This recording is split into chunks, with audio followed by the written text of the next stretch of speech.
ब्रह्मानन्दं परमसुखदं केवलं ज्ञानमूर्तिं द्वन्द्वातीतं गगनसदृशं तत्त्वमस्यादिलक्ष्यम् एकं नित्यं विमलमचलं सर्वधी साक्षिभूतं भावातीतं त्रिगुणरहितं सद्गुरुं तं नमामि।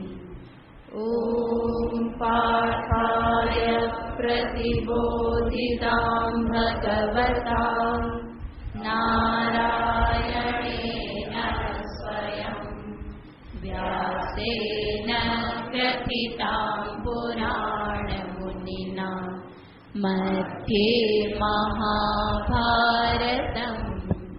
अद्वैतामृतवर्षिणीं भगवतीम् अष्टादशाध्यायिनीम् अम्ब त्वामनुसन्दधामि भगवद्गीते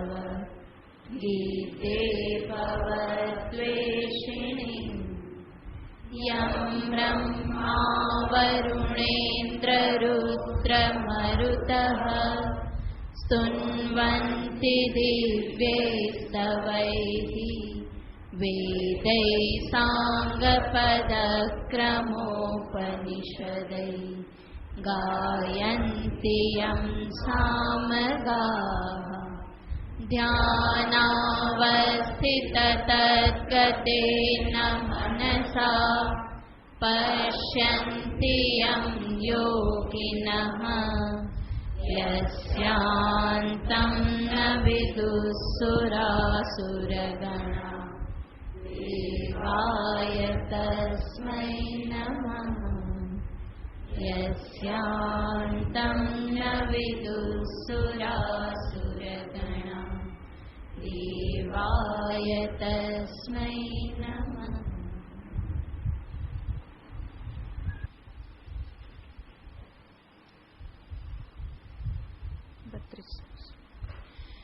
श्री भगवानुवाच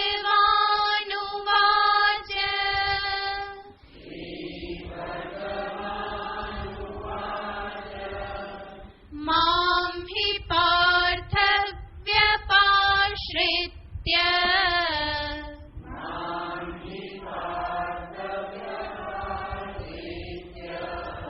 येऽपि स्युः पापयोनयः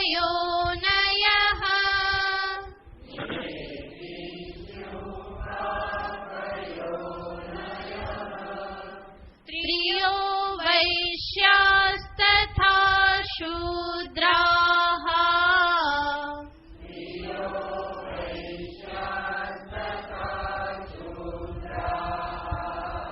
तेऽपि यान्ति परां गतिम्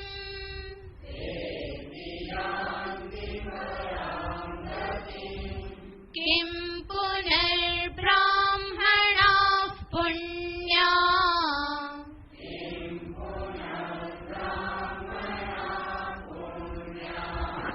भक्ता राजर्षयस्तथा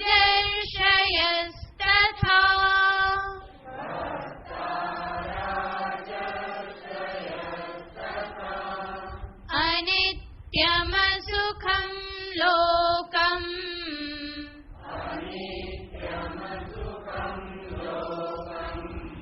इमं प्राप्य भजस्व माम्।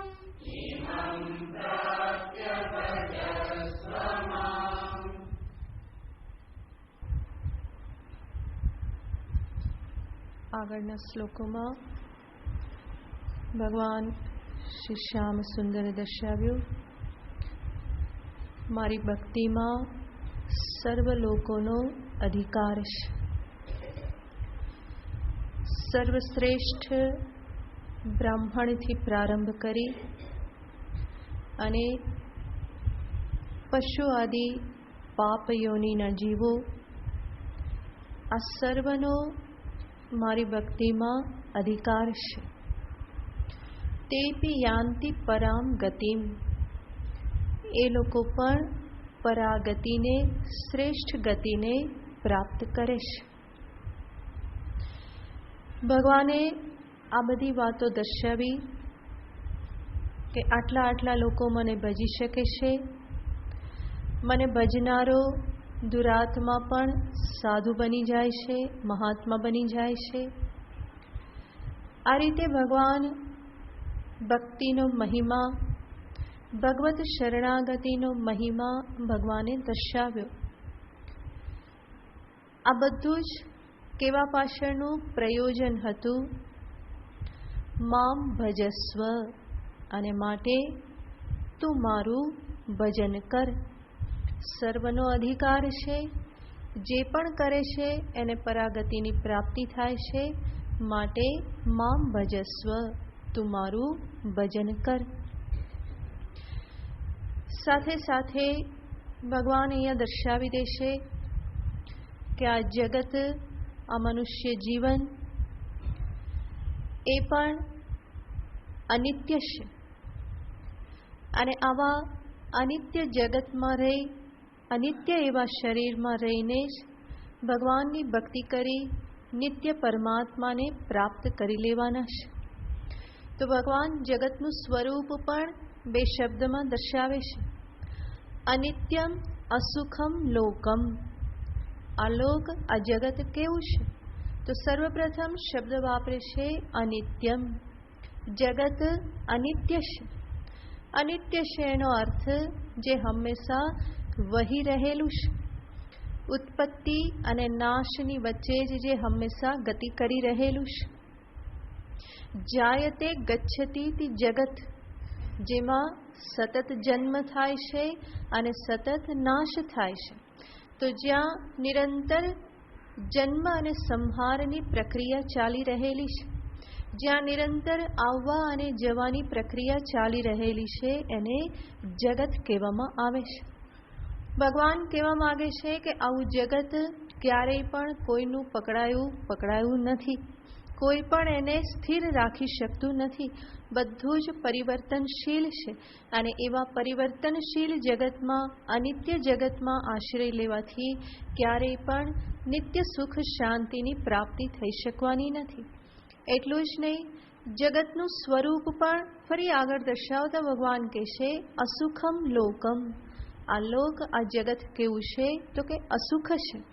અસુખ એટલે જેમાં ક્યારેય પણ સુખ પ્રાપ્ત થવાની સંભાવના નથી. એનું સ્વરૂપ જ અસુખ સ્વરૂપ છે. જરૂર થોડું ઘણું સુખ છે, માટે ભગવાન એને એકદમ જ દુઃખરૂપ નથી કહી દેતા. પણ જે થોડું ઘણું સુખ જે છે એ પણ એક ભ્રામક છે. જે થોડું ઘણું સુખ મનુષ્ય અનુભવે છે એ પણ જગતમાંથી આવતું નથી. એ અભિવ્યક્તિ પણ પોતાના આત્મ સ્વરૂપ સુખની જ અભિવ્યક્તિ છે. તો જગતનું સ્વરૂપ તો દુઃખદ સ્વરૂપ જ છે. જ્યારે ને ત્યારે એમાં દુઃખ હાથમાં આવે છે. પ્રયત્ન કરે છે સુખ પ્રાપ્તિ માટે અને હાથમાં આવે છે દુઃખ. પ્રયત્ન કરે છે પ્રેમને માટે અને હાથમાં આવે છે ઘૃણા, તિરસ્કાર. તો આ જગતનું સ્વરૂપ છે. એટલા માટે જ મહાપુરુષો કહે છે કે ભગવાને જગતની રચના મનુષ્યના અંતરમાં વૈરાગ્ય પ્રગટ કરવા માટે જ કરેલી છે. ચિન્મયાનંદજી આ વાક્ય વારંવાર કહેતા કે જગત ભગવાને શા માટે બનાવ્યું? તો કે એટલા માટે જ બનાવ્યું કે જેથી માણસને વૈરાગ્ય આવે અને પરમાત્મા તરફ એ વળતો થાય. તો અસુખમ લોકમ. સુખમ, સુખની સ્થિતિ કોને કહેવાય? તો આપણા આચાર્ય બહુ સરસ દર્શાવે છે. ખમ શબ્દનો અર્થ થાય છે આકાશ. અને સુ એટલે સુષ્ઠુ, સ્વચ્છ, નિર્મલ, સુંદર. જે સ્થિતિમાં હૃદયાકાશ નિર્મલ રે, સુંદર રે, સ્વચ્છ રે, તો એને સુખ કહેવામાં આવે છે. અને દુઃખનો અર્થ છે જે સ્થિતિમાં હૃદયાકાશ, અંતરાકાશ જે છે એ મલિન થઈ જાય, ભય, કામ, ક્રોધથી યુક્ત થઈ જાય, તો એ દુઃખની સ્થિતિ છે. પણ આવું જે સુખ કે જેમાં હંમેશા હૃદય શાંત રહે, સ્વચ્છ રહે, નિર્મલ રહે, પ્રસન્ન રહે. એવું સુખ જગતમાં હંમેશા ક્યારેય પણ મળવાનું નથી. માટે ભગવાન કહેશે કે અસુખમ લોકમ, આ લોક અસુખ છે. ઘણો પ્રયત્ન કરો બધું પકડવા માટે, દોડવા માટે, પણ કંઈ હાથમાં આવતું નથી. માટે જ અનેક વર્ષો પછી મનુષ્યને સમજાય છે કે આ બધું કર્યું એ આખરે શેના માટે, આટલું દોડ્યા એ શેના માટે, આટલો ભોગ આપ્યો એ શેના માટે, આટલા જીવનના વર્ષો બરબાદ કર્યા જેની પાછળ એનાથી હાથમાં શું આવ્યું. પરંતુ કરુણા એ છે કે આ બહુ વર્ષો પછી સમજાય છે. શરૂઆતમાં એવું જ લાગે છે કે દુનિયા હમારી મુઠ્ઠી મેં, અને કહેવામાં પણ આવે કે કર લો દુનિયા મુઠ્ઠી મેં. એક મોબાઈલ હાથમાં આવે તો શું લાગે, એક સેલફોન હાથમાં આવે તો એમ લાગ્યું કે જાણે હવે દુનિયા તો મુઠ્ઠીમાં આવી ગઈ. અને જાહેરાત પણ એવી કરવામાં આવે એટલે કેટલો મોટો ભ્રમ થઈ જાય, કેટલી મોટી હવા ભરાઈ જાય. પણ એ હવા વારંવાર નીકળતી રહેશે, પણ ફરી પાછો ભ્રમ થઈ જાય, ફરી એ હવા ભરાઈ જાય છે અને ફરી પાછી નીકળતી રહેશે. તો ભગવાન તો આ હવા કાઢવાનું કામ કરતા જ રહેશે વારંવાર, પણ ફરી પાછો ફુગ્ગો ફૂલાઈ જાય છે. એ હવા કાઢવાનું કામ, એનો અર્થ ભ્રમણા ભાંગવાનું કામ છે. ફરી ફરીને ભ્રાંતિ થઈ જાય છે કે આમાંથી સુખ મળશે, આના આધારે હું શાંતિ પ્રાપ્ત કરીશ, આના આધારે હું જીવનમાં સફળ થઈ જઈશ. પરંતુ એ બધું જ નિષ્ફળ છે. ભગવાન સિવાયનું બધું જ નિષ્ફળ છે. ભગવાન કે સિવા તો સૂની હરેક ફિઝા હૈ. ભગવાન સિવાય તો દરેક વસ્તુ સૂની સૂની છે. અને માટે જ રાજી હે હમ ઉસી મેં જિસમેં તેરી રજા હૈ. ભગવાનની જેમાં અનુમતિ, જેની એવી ઈચ્છા, એમાં હું રાજી છું. કારણ કે મારી ઈચ્છા તો પૂરી થતી નહીં, માટે વારંવાર રડવું પડતું હોય છે. એની ઈચ્છા પૂરી થાય છે, એમાં આપણી ઈચ્છા મળી જાય તો આપણે રાજી રાજી રહીએ. તો એટલા માટે ફરી ફરીને કેવું, ભલે રાજી ના રહેતા હોઈએ તો પણ ફરી ફરીને શું કહેવું, રાજી હે હમ ઉસી મેં જિસમેં તેરી રજા હે. ફરી ફરીને કહેતા રહેશું તો ક્યારેક યાદ આવશે કે ભાઈ રાજી થવાનો ઉપાય આ જ છે, ખુશ રહેવાનો ઉપાય આ જ છે. દોરડું ખેંચી રાખે, બંને બાજુથી ખેંચવામાં આવે તો એમાં રાજી ના રહેવાય. એક બાજુથી છોડી દેવામાં આવે તો પછી ઝઘડો બંધ થઈ જાય. માટે સ્વામીજી, ગુરુજી એવું કે બે જણ જ્યારે દોરડું ખેંચાખેંચી કરતા હોય તો બંને કેટલું જોર લગાવતા હોય, પણ એક બાજુનો માણસ છોડી દે તો શું થાય, બીજો પડે ને ડફ કરતો. એટલે સ્વામીજી કે આપણે ભગવાન જોડે આવું જ કરવાનું, કે એ આપણું દોરડું ખેંચે ને આપણે બીજી બાજુ ખેંચીએ, એવું શું કરવાનું. આપણે પણ દોરડું છોડી દઈએ તો ભગવાન પણ પછી પડી જાય કે આ તો ભગત કે મારા કરતાં મોટો નીકળો કે. તો ખેંચા ખેંચી કરવામાં કોઈ માલ નથી.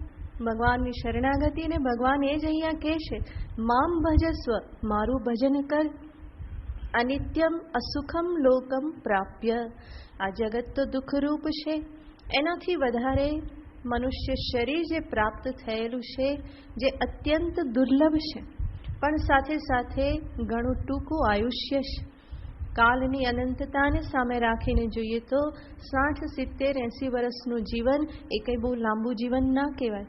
અને એમાંના કેટલા વર્ષો તો બાળપણમાં વીતી જાય છે, કેટલા તો યુવાનીના તોરમાં વીતી જાય છે, અને કેટલા બીમારીમાં વીતી જાય છે, સૂવામાં વીતી જાય છે. તો હાથમાં તો કેટલો સમય છે, બહુ ઓછો સમય છે. અને એ ઓછા સમયમાં જ આ કામ કરી લેવાનું છે. વીજળીના ચમકારે મોતીડા પરોવીએ પાનભાઈ. તો પાનભાઈને ઉપદેશ આપે છે, વીજળીનો ચમકારો થાય એટલી વારમાં મોતીડું પોરી લેવાનું, નહીં તો ફરી પાછું ઘોર અંધારું તો થવાનું જ છે. તો મનુષ્ય જીવન જે છે આ વીજળીના ચમકારા જેવું જ છે. તો આપણને લાગે કે હા આટલા બધા વર્ષો, પણ એ ચમકારા જેવા જ છે. તમે જ વિચાર કરો કે ક્યાં માની ગોદમાં પડેલા હતા અને અત્યારે કેવા થઈ ગયા, અને એમાં કેટલી વાર લાગેલી છે. કેટલા બધા વર્ષો વીતી ગયા, 50 વર્ષ, 60 વર્ષ, 40 વર્ષ, 45 વર્ષ, 55 વર્ષ.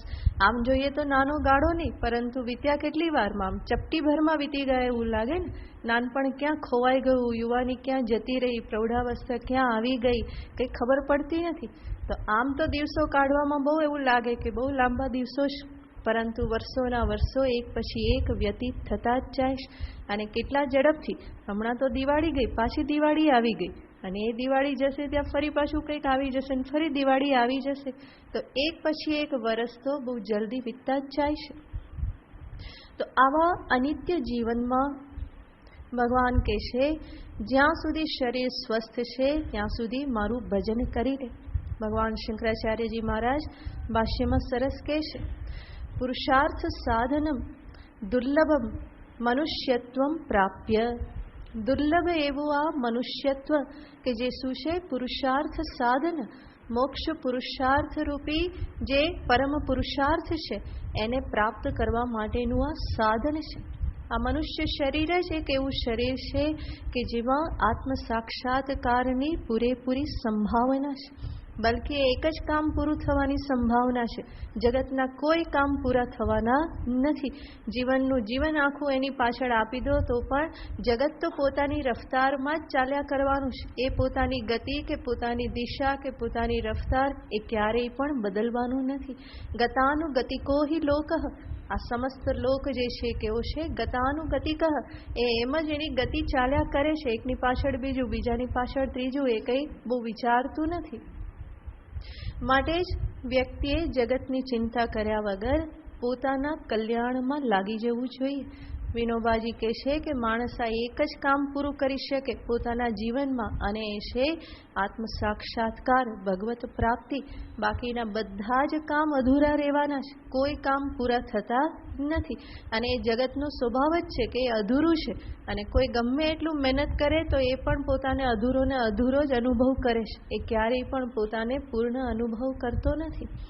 માટે ભગવાન કહેશે કે આવો લોક પ્રાપ્ત કરી અને મામ ભજસ્વ, મને તું ભજી લે.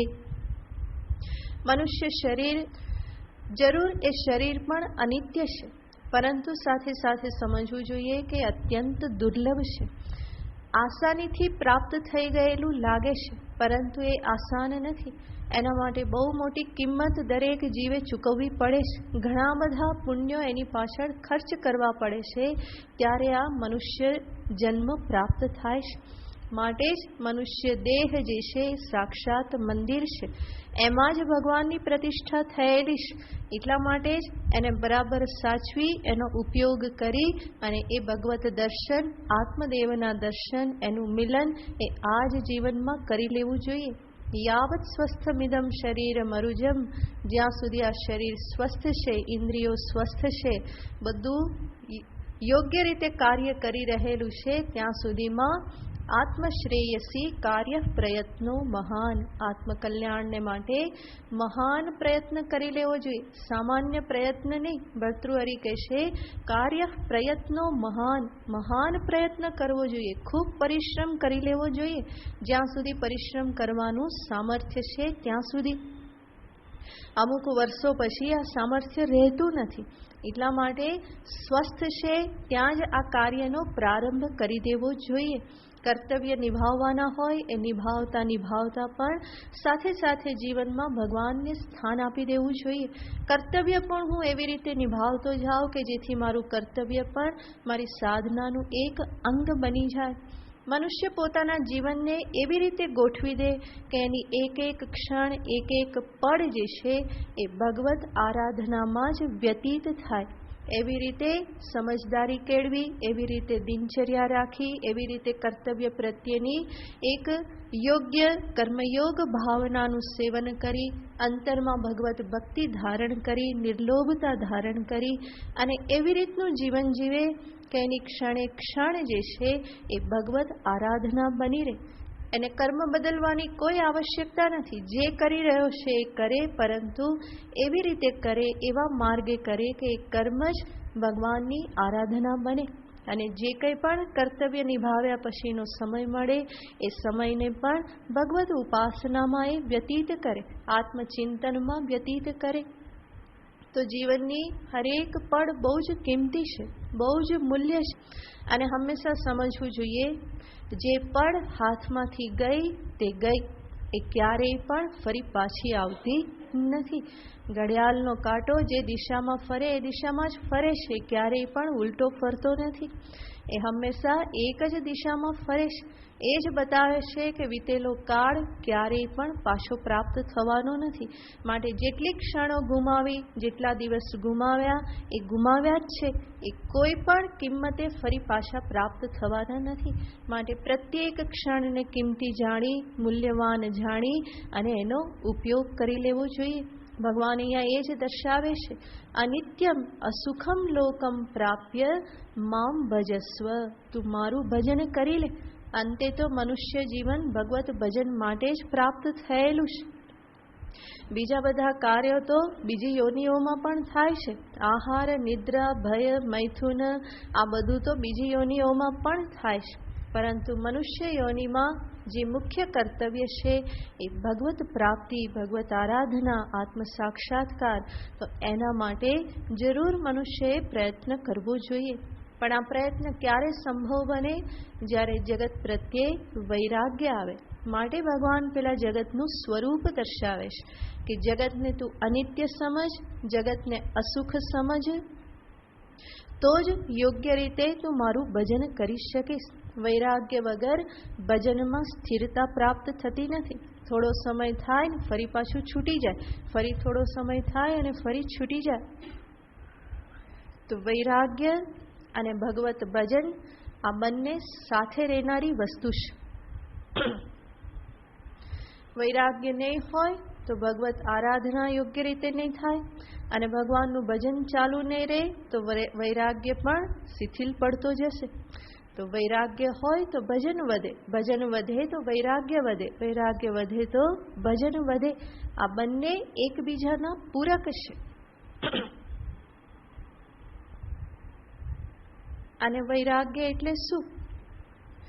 જેટલી પણ મનની ભ્રમણાઓ છે એ ભ્રમણાઓ ભાંગતા જવું. ભ્રમણાના કારણે જ તો આસક્તિ થાય છે, ભ્રમણાના કારણે તો મોહ થાય છે. તે જ વૈરાગ્ય જે છે એ જગતનું સાચું દર્શન કરવાની દ્રષ્ટિ આપે છે. જેવું છે એવું યથાવત દર્શન વૈરાગ્ય ભાવનાથી જ સંભવ બને. અને જ્યારે યથાવત દર્શન થયું તો જરૂર જણાશે કે આ જગત, જગતના વ્યવહારોમાં સુખ કરતા દુઃખ જ વધારે છે. એટલા માટે દરેક વખતે પણ આવીને ઊભું રહી જાય છે. બધું બરાબર છે, પણ બધું બરાબર છે, પણ આટલું તો બરાબર, પણ આમ થયું એટલું બરાબર, પણ હવે આમ નહીં થવું જોઈએ. તો એ પણ તો હંમેશા ચાલતું જ રહેશે. અને પણ કરતા કરતા ઘડપણ આવી જાય છે. તો પણ એ પણ છૂટતું નથી. અને પણ કરતો જ પેલો જાય તો આગલા જન્મમાં પણ શું ચાલુ રહેવાનું? પણ જ ચાલુ રહે. અને પણ કરતા ફરી ઘડપણ આવી ગયું. ફરી પાછો એ જ પણ કરતો મળ્યો. યમરાજા આવ્યા તો કે આ બધું બરાબર, તમે આવ્યા એ બરાબર, પણ ત્યાં યમરાજા ઉપાડી લે. તો ફરી પાછી શરૂઆત શેનાથી થવાની? પણથી જ થવાની. અને આમ કરતા જન્મોના જન્મો કાઢી નાખેલા છે. અનાદિ માયયા સુપ્ત. આ જીવ જે છે એ અનાદિ માયાથી સૂતેલો છે. સૂતા તો એ જીવી રહેલો છે. જો આંખો ખોલે, હોશમાં આવે તો એ આમાંથી મુક્ત થઈ જાય. જે ખરેખર આંખ ખોલીને વિવેક દ્રષ્ટિથી જો જગતનું દર્શન કરે તો એ ક્યારેય પણ જગત પાછળ ઘેલો ના થાય. પરંતુ એ હોશમાં છે જ નહીં. સાવધાની એ પોતે રાખતો જ નથી. પોતાની જ ભ્રમણાઓમાં, માન્યતાઓમાં જીવે છે. અને એને વધારે ને વધારે એ ફરી દ્રઢ કરતો જાય છે. તો ભગવાન અહીંયા એ જ કહે છે કે જાગો અને જગતને બરાબર જુઓ, સમજો. અને જ્યારે એને બરાબર સમજશો તો જરૂર વૈરાગ્ય પ્રાપ્ત થશે. અને વૈરાગ્ય એ બાજુથી પ્રાપ્ત થશે તો અંતે તો ભગવાન જ શરણ છે. માટે ભગવાન કહેશે મામ ભજસ્વ, તું મારું ભજન કર, મારા શરણે રે. તો ભગવાને ભક્તિનો મહિમા બહુ દર્શાવ્યો. અંતે ફરી વિધાન એ જ કર્યું કે મામ ભજસ્વ. હવે કદાચ ફરી અર્જુન પૂછે કે પ્રભુ તમે વારંવાર કહો છો મારું ભજન કર, મારી ભક્તિ કર, પણ કરવું કેવી રીતે? તો એ ભક્તિની જે વિધિ છે, ઉપાસના વિધિ જે છે, ભગવત આરાધના કેવી રીતે કરવી એને ભગવાન છેલ્લા શ્લોકમાં બતાવે છે. મન્મના ભવ મદ્ભક્તો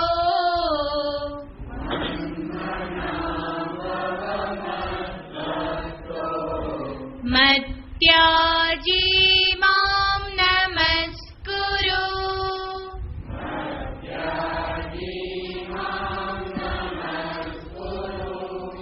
મામે વૈશ્યસી યુક્ત્વૈવમ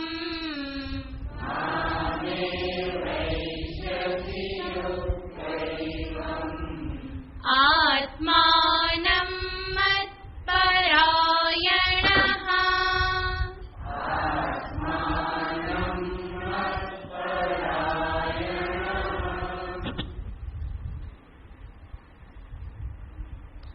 ભગવાન ઘણી બધી બાબતો દર્શાવી દે છે. આમ પણ કૃષ્ણને માગવાની તો ટેવ જ છે, એટલે જ્યારે માગવાનું આવે ત્યારે એક પછી એક ઘણું બધું કહી દે. કેવી રીતે ભક્તિ કરવી અર્જુન પૂછે તો એના સંદર્ભમાં ભગવાન 5 બાબત દર્શાવે છે. મન્મના ભવ, મદ્ભક્તો ભવ, મદ્યાજી ભવ, મામ નમસ્કુરુ, મત્પરાયણઃ ભવ. કંઈ બાકી નહીં રાખે લૂંટવામાં. તો સર્વપ્રથમ કે છે મન્મના ભવ. મન્મના ભવ, મારામાં મન રાખનારો થા, અથવા તો એવા મનવાળો થા કે જે મનમાં માત્ર હું જ છું, બીજું કોઈ એમાં આવે નહીં. મત ભક્તો ભવ, તું મારો ભક્ત થા, મને પ્રેમ કરનારો થા. મન્મના ભવ, ભાષ્યકાર અહીંયા એનો અર્થ બતાવે છે મંત્રુ અવબોધને. જે ભગવાને અહીંયા મન્મના કહેલું છે એ મંત્રુ અવબોધને ધાતુ પરથી અહીંયા શબ્દ એમણે લીધેલો છે. તો મન્મના ભવ એનો અર્થ દરેક આચાર્ય કરે છે મારા જ્ઞાન વાળો થા, મારું જ્ઞાન પ્રાપ્ત કર. એટલે કે મારું મનન કર, ચિંતન કર, મને સમજ.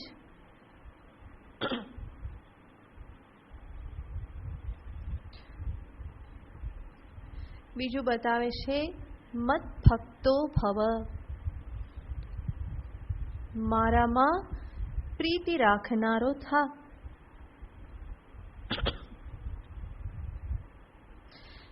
મત યાજી ભવ, મારા માટે યજન આદિ કર્મ કરનારો થા.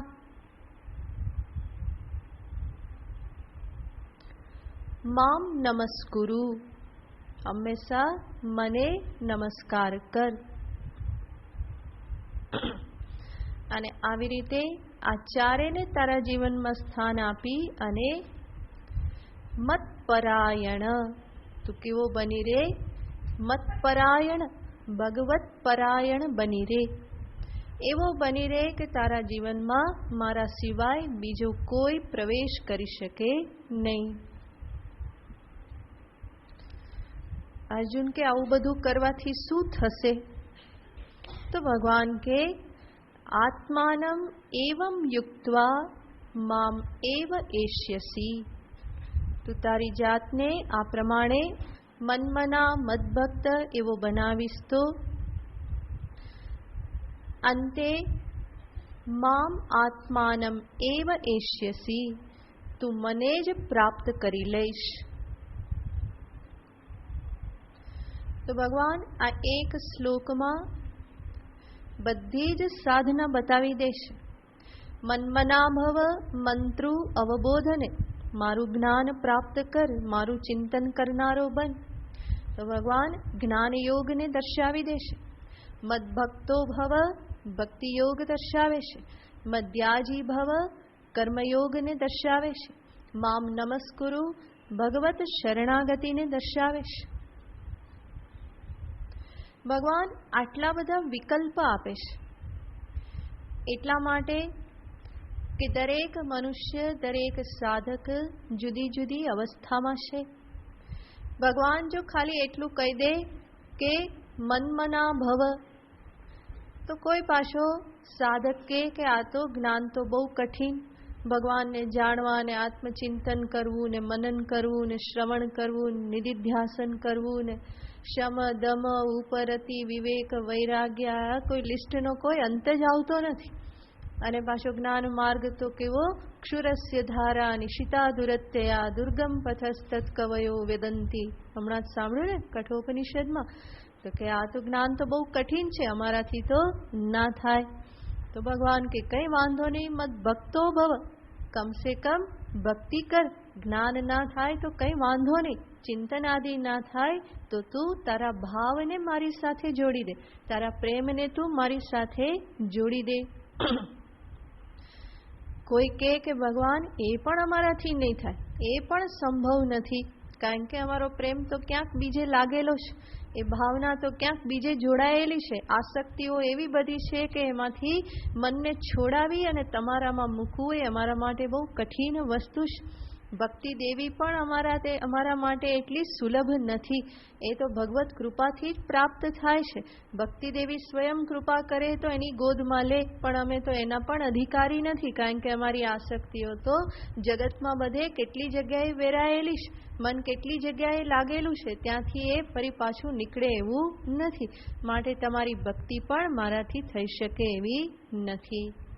ભગવાન કે કઈ વાંધો નહીં બેટા, મદયાજી ભવ, તું જે કરતો હોય તે કર, પરંતુ માત્ર ત્યાં એટલી સમજદારી રાખ કે આ હું ભગવાન માટે કરું છું. તારું મન જે કામમાં વ્યવહારોમાં લાગેલું હોય કઈ વાંધો નહીં, લગાવી રાખ, પરંતુ એ કર્મ વ્યવહાર એ બધાને કરતી વખતે તું આટલું યાદ રાખ કે આ હું કોના માટે કરું છું, ભગવાન માટે કરું છું. મદયાજી ભવ, મારા માટે યજન કર, કર્મ કર. કોઈ કે પ્રભુ એ અમારાથી તો નહીં થાય, એ યાદ જ રહેતું નથી ને, હે કે હું કોના માટે કરું. ભગવાન વચ્ચે યાદ જ નથી આવતા, ફરી ફરીને શું થઈ જાય છે, હું મારા માટે કરું છું, પરિવાર માટે કરું છું, સમાજ સેવા સમાજ માટે કરું છું, અને એમાં ફરી પાછો અહંકાર તો ફૂફાડા મારતો જ રહે છે, હું કરું છું, હું કરું છું, હું કરું છું. અને કર્યા પછી જે ફરી પાછું પ્રાપ્ત થાય એમાં શું થાય, આ મારું છે, મારું છે, મારું છે. તો બોલે આમાં તમે ક્યાં અમે યાદ આવો, બહુ તકલીફ થાય તમને યાદ કરવામાં, કારણ કે કર્તૃત્વ શક્તિ, ભોક્તૃત્વ શક્તિ આ બધી બહુ રહેલી છે. તો ભગવાન હજુ પણ નીચે આવે છે, કે છે બાબા કમસે કમ નમસ્કુરુ, મને નમસ્કાર તો કરીશ ને, બે હાથ તો જોડી શકીશ ને, બીજું કંઈ ના કરી શકે તો કંઈ નહીં. મામ નમસ્કુરુ, તું મને નમસ્કાર કર, મારી સામે કમસે કમ ઝૂકેલો રે, તો ક્યારેક ને ક્યારેક એ કૃપા પ્રાપ્ત થશે અને આમાંથી કોઈને કોઈ સાધનામાં તું લાગી શકીશ. તો નમસ્કારનો અર્થ જ છે નમ્ર ભાવે રહેવું, ઝૂકીને રહેવું.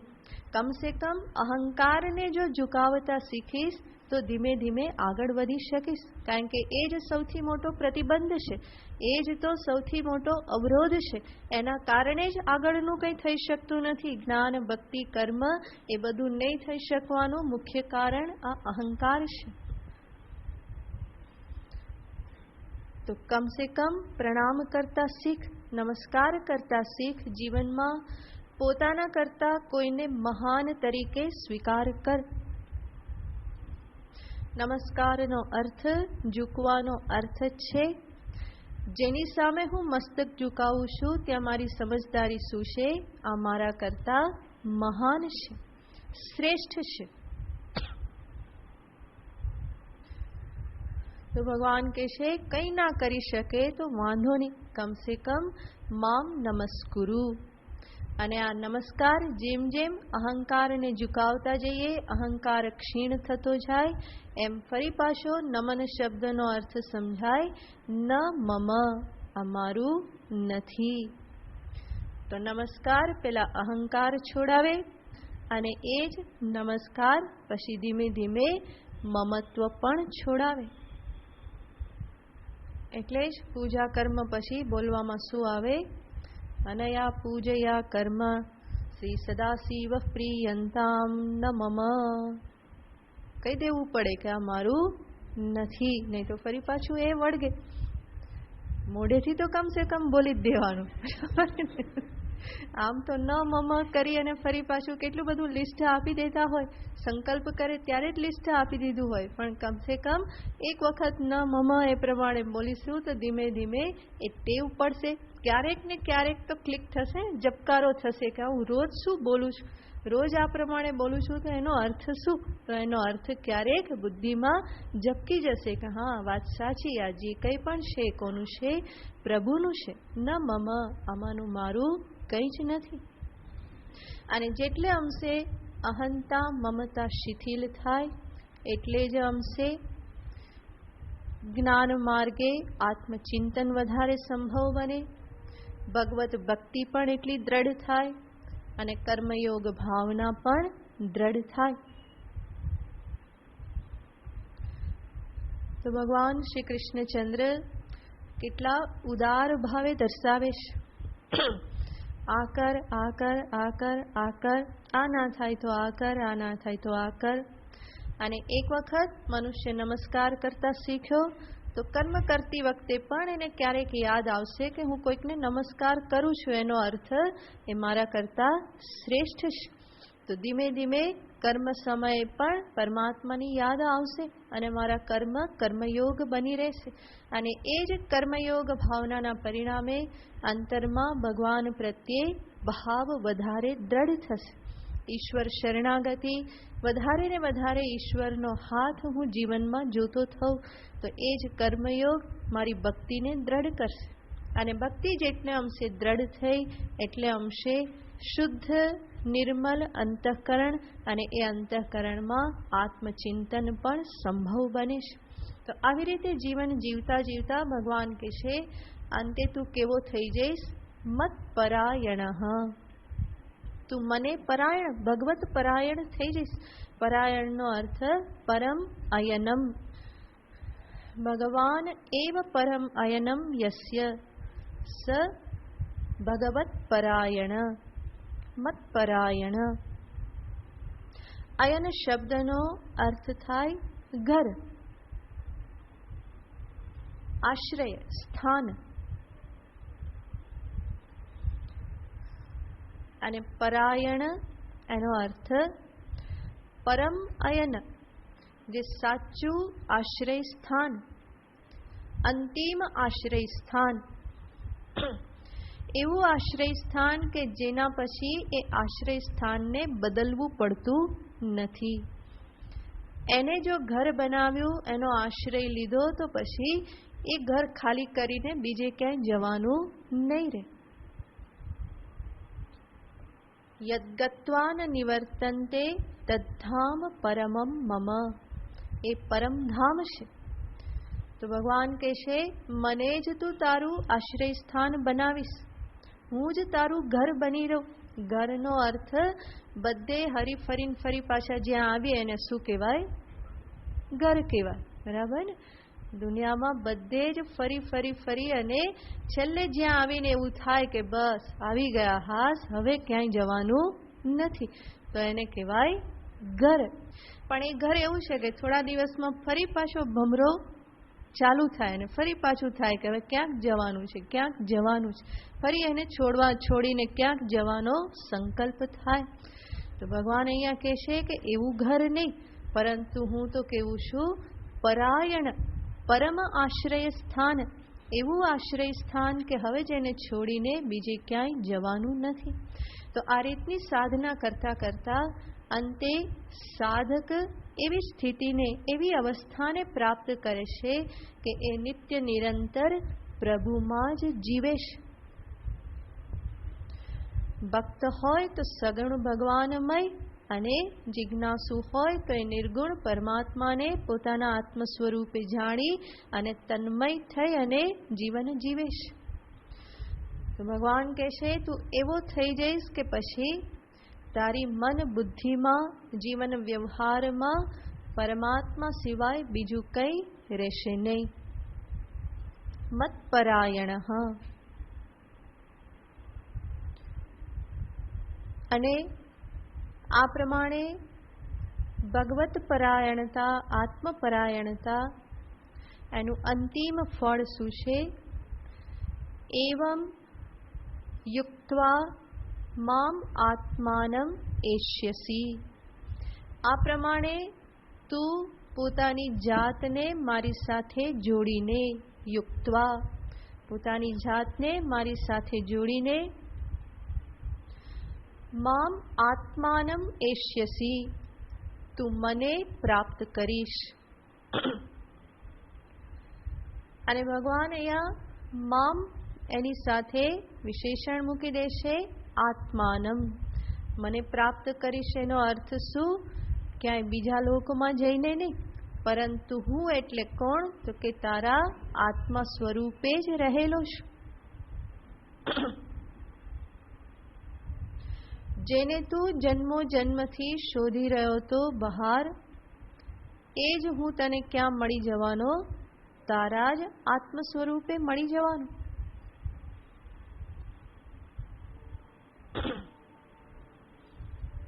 જેવી રીતે ઘણીવાર માં સંતાઈ જાય અને બાળક એને શોધે, બાળા પાછળ સંતાઈ જાય અને બાળક એને બધી જગ્યાએ શોધે, અને એ શોધતું હોય, બહુ મહેનત કરતું હોય, અને ત્યારે અચાનક જ માં એને ક્યાં મળી જાય? પોતાની પાછળ જ ઊભેલી મળી જાય તો કેટલી બધી ખુશી થઈ જાય. પછી એ પરમ તૃપ્તિનો અનુભવ કરે છે. એવું જ કંઈક અહીંયા છે. જન્મો જન્મથી જીવ શોધી રહેલો છે, સુખને શોધી રહ્યો છે, શાંતિને શોધી રહેલો છે, પરમાત્માને, ભગવાનને શોધી રહેલો છે. પરંતુ ભગવાન જે અહીંયા વિધિ બતાવે છે એ વિધિથી જો એને શોધવાનો પ્રયત્ન કરે તો ભગવાન કહેશે કે હું ક્યાં મળી જવાનો? તારા જ અંતરમાં. ત્યાં જ ભગવાન ટહુકો કરશે કે હું ક્યાં છું? હું તો અહીંયા જ છું. તો ભગવાન અહીંયા એ જ કહેશે, મામ આત્માનમ એષ્યસી, મને તું તારા આત્મ સ્વરૂપે જ પ્રાપ્ત કરી લઈશ. તો આ રીતે ભગવાને ભગવત ભક્તિની વિધિ દર્શાવી અને એના દ્વારા કઈ રીતે પરમ લક્ષ્યને પ્રાપ્ત કરી શકાય એ પણ ભગવાને આ છેલ્લા શ્લોકમાં દર્શાવ્યું. તો 9મો અધ્યાય આ સાથે સમાપ્ત થાય છે. ઓમ તત્સત. इति श्रीमद्भगवद्गीतासु उपनिषत्सु ब्रह्मविद्यायां योगशास्त्रे श्रीकृष्णार्जुनसंवादे राजविद्या राजगुह्ययोगो नाम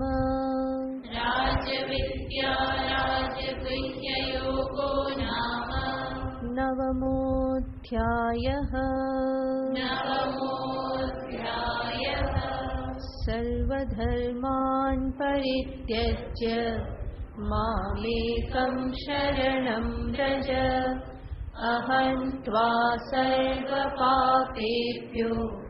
मोक्षयिष्यामि मा शुचः. સંક્ષેપમાં જોઈ લઈએ આ અધ્યાયમાં ભગવાને શું વાત કરી. પ્રથમ શ્લોકમાં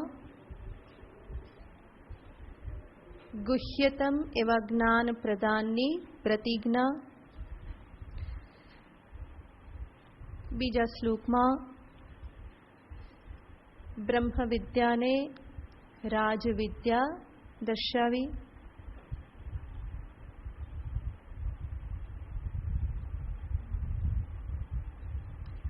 ત્રીજા શ્લોકમાં જે આ વિદ્યા માટે પ્રયત્ન નથી કરતા એને ફરી સંસાર પ્રાપ્તિનું નિરૂપણ. ચોથા પાંચમા શ્લોકમાં ભગવાને પોતાનું સર્વવ્યાપક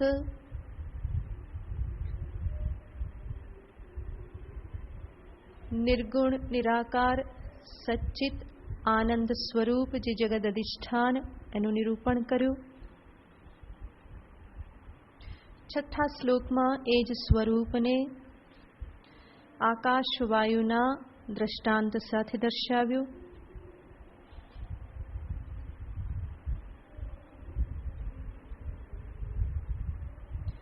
સાતમા અને આઠમા શ્લોકમાં ભગવાને પોતાનું ઈશ્વરત્વ દર્શાવ્યું. હું જ આ સૃષ્ટિનો સર્જન કરતા, સ્થિતિ કરતા અને સંહાર કરતા છું. નવમા શ્લોકમાં સૃષ્ટિ સ્થિતિ સંહાર કાર્યમાં પોતે સંપૂર્ણ અલિપ્ત અકર્તા સ્વરૂપમાં સ્થિત છે, કોઈ કર્મથી બંધાતા નથી એવું પોતાનું સ્વરૂપ દર્શાવ્યું. દસમા શ્લોકમાં ભગવાને પોતાનું માયાપતિ સ્વરૂપ દર્શાવ્યું. 11 અને 12મા શ્લોકમાં ઈશ્વરની અવગણના કરનાર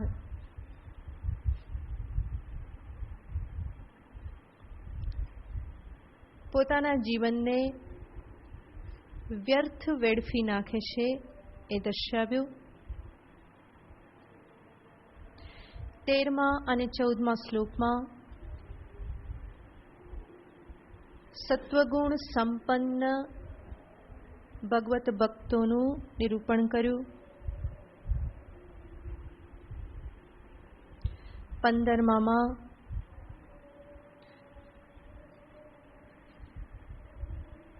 એક રૂપે અનેક રૂપે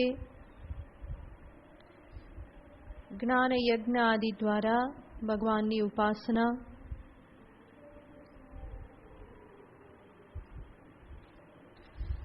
16, 17, 18, 19 શ્લોકમાં ભગવાને પોતાની વિભૂતિ દર્શાવી, જેનું 10મા શ્લોકમાં ભગવાન વિસ્તારથી નિરૂપણ કરવાના છે.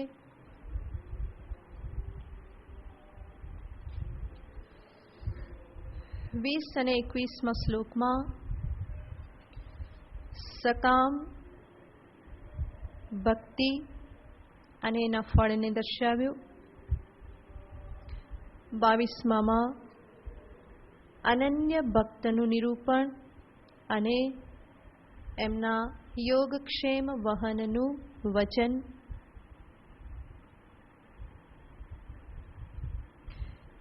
23 અને 24મા શ્લોકમાં સર્વ દેવતાઓની પાછળ અને સર્વ યજ્ઞના ભોગતા રૂપે એક જ ઈશ્વર રહેલા છે એ તત્વનું પ્રતિપાદન.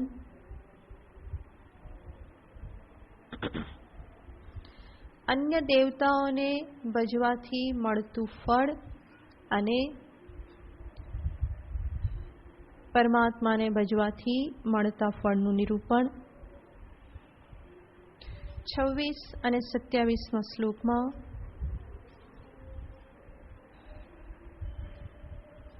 ભગવત ભક્તિનું, ભગવત આરાધનાનું નિરૂપણ. 28માં ભગવત આરાધનાનું ફળ. 29માં ભગવાનનું સમસ્વરૂપ પ્રતિપાદન. 30 31-32 આ શ્લોકોમાં ભગવત ભક્તિનો મહિમા અને ભક્તિમાં સર્વ જીવના અધિકારનું નિરૂપણ,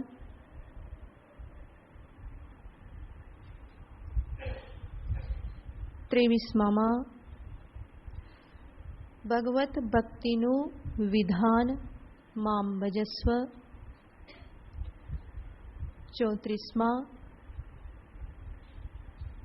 ભગવત આરાધનાની વિધિ અને એનું ફળ દર્શાવ્યું. આ રીતે 9મો અધ્યાય સંપન્ન થયો. 10મા અધ્યાયમાં ભગવાને જે અહીંયા વિભૂતિ સંક્ષેપમાં દર્શાવી એને વિસ્તારથી દર્શાવવા માટે 10મો અધ્યાય ભગવાન પ્રારંભ કરશે. વિભૂતિ યોગને આપણે વધારે સારી રીતે સમજી શકીએ એટલા માટે જ ભાગવત સપ્તાહ સાંભળવાની. પછી ભગવાનની વિભૂતિ સાંભળીએ તો વધારે સારી રીતે સમજાઈ જાય. ઓમ પૂર્ણમદ પૂર્ણમિદં પૂર્ણમુદચ્યતે પૂર્ણસ્ય પૂર્ણમાદાય પૂર્ણમેવાવશિષ્યતે. ઓમ શાંતિ શાંતિ શાંતિ. હરિ ઓમ શ્રી ગુરુભ્યો નમઃ. હરિ ઓમ.